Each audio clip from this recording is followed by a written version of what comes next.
Votre situation vous paraît insensée, n'est-ce pas? Mais voilà, pour les très grosses entreprises, les raisons qui amènent à supprimer des postes de travail et à restructurer correspondent à une logique dont seuls les hauts dirigeants connaissent les tenants et les aboutissants. Pour vous, la situation est incohérente, puisque votre activité est positive. Malheureusement, elle peut être logique à une échelle nationale ou internationale. Mais sachez cependant que la législation du travail vous donne des droits. Premier point, votre employeur n'a pas le droit de modifier unilatéralement le travail de son salarié, tel qu'il est défini dans le contrat de travail. Et si c'est le cas, vous voici peut-être devant une cause sérieuse de rupture du contrat, qui peut être assimilée à un licenciement, ouvrant vos droits à des indemnités importantes. Deuxième point, votre employeur est tenu de vous donner une activité correspondant à votre contrat de travail. Et dans le cas inverse, le fait de vous laisser sans activité peut être assimilé à du harcèlement. C'est une situation très difficile à vivre psychologiquement. Elle peut même déclencher une dépression.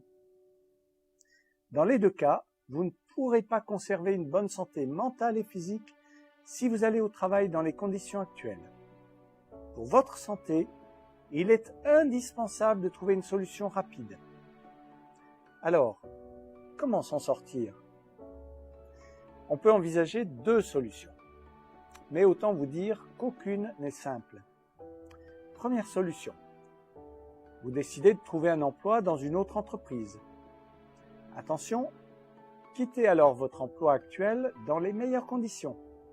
Je vous conseille donc de tracer par écrit les conditions de travail dans lesquelles vous vous trouvez.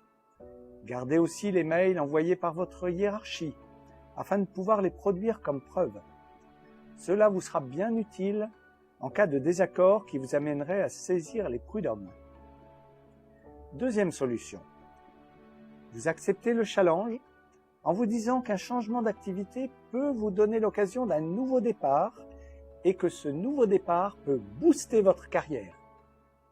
Ayez en tête alors que votre employeur ne peut faire autrement que de vous donner une formation conforme à ce nouveau poste.